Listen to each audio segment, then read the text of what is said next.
Muito bem, galera. E aí, tranquilo? Olha só, a gente vai continuar hoje. Nós vamos dar continuidade ao sistema digestório. Última aula, nós trabalhamos o estômago.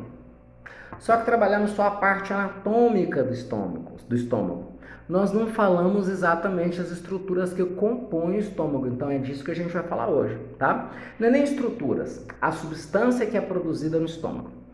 No estômago é produzido o suco gástrico. Suco gástrico. Ele é produzido nas glândulas que tem na própria parede do estômago, certo? E esse suco gástrico, ele é composto basicamente por dois componentes. Um deles é o ácido clorídrico e o outro é uma enzima chamada pepsinogênio. Então guarda isso aí.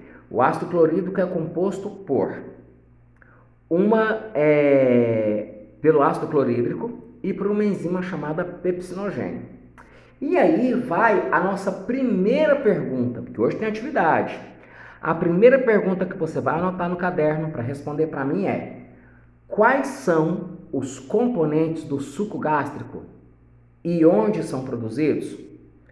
Quais são os componentes do suco gástrico e onde são produzidos? Essas duas coisas eu falei agorinha, tá? Então é só você voltar aí que você vai conseguir responder. Vai colocar como sua número 1. Mas vamos lá, porque a gente tem como explicar mais matéria e temos mais duas questões para poder dar.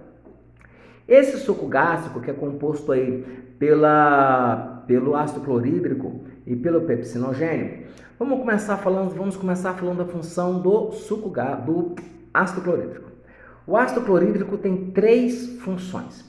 Primeiro que ele é extremamente ácido mesmo.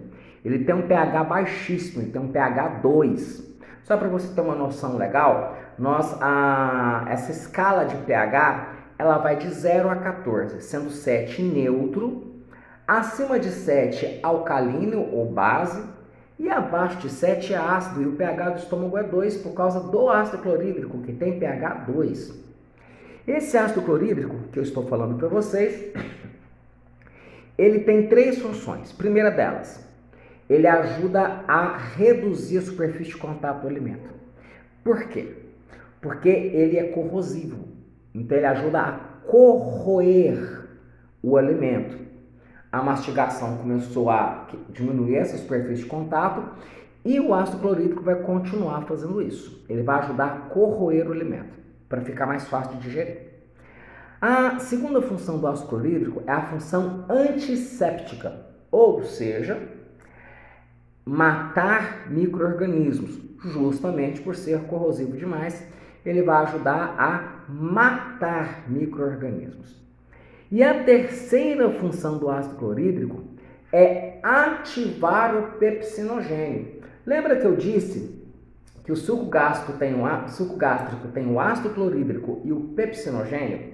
O pepsinogênio é uma enzima na forma inativa. E a terceira função do ácido clorídrico é ativar o pepsinogênio. Aí ele deixa de ser pepsinogênio e passa a se chamar pepsina, que é a forma ativa. E qual é a função dessa pepsina? Digerir proteínas. Guarda isso aí.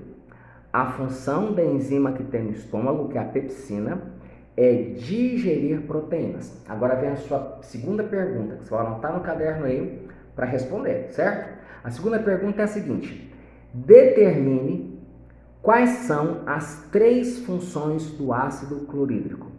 Determine quais são as três funções do ácido clorídrico. Se você estava ligado na aula, você entendeu. Terceira e última questão. Você vai colocar assim: explique qual é a função da pepsina. Explique qual é a função da pepsina. E aí, eu vou até te ajudar um pouquinho mais nisso aí. Como eu disse, a pepsina digere proteína. Mas digere proteína em quê? Porque digerir é quebrar. A pepsina digere proteína em peptídeos, que são as partes menores da proteína. Nem toda proteína vai ser digerida no estômago, mas uma boa parte dela vai ser digerida por essa pepsina e vai virar o que nós chamamos de peptídeos, ok? Só mais uma coisinha, eu já dei as 3 questões de hoje, você vai anotar, vai responder, vai fotografar e vai mandar no e-mail que está aqui junto com, que está lá no grupo junto com o link da aula. Olha só, todo esse processo de digestão que acontece no estômago recebe o nome de quimificação. E o resultado disso é uma substância chamada quimo. Então, o que sai do estômago é o quimo, porque passou por todo esse processo que eu falei, que é a quimificação. E daí vai para o intestino, mas intestino é assunto da nossa próxima aula. Galera, se liga no recado super importante. As atividades é quem vão determinar a sua frequência na minha aula. Isso é geral, tá? Isso é geral para todos os professores. Então, a atividade que eu dei hoje, vocês têm um prazo até segunda-feira para enviar essa atividade no meu e-mail. Quem enviar até segunda-feira, bacana, vai ter a nota e vai ter a frequência. Quem não, fica sem nota e com falta. Infelizmente, a gente precisa trabalhar dessa forma, certo? Então, boa semana de aula para vocês. Até na quarta. Quarta a gente tem aula de novo. E até lá, grande abraço. Se cuidem.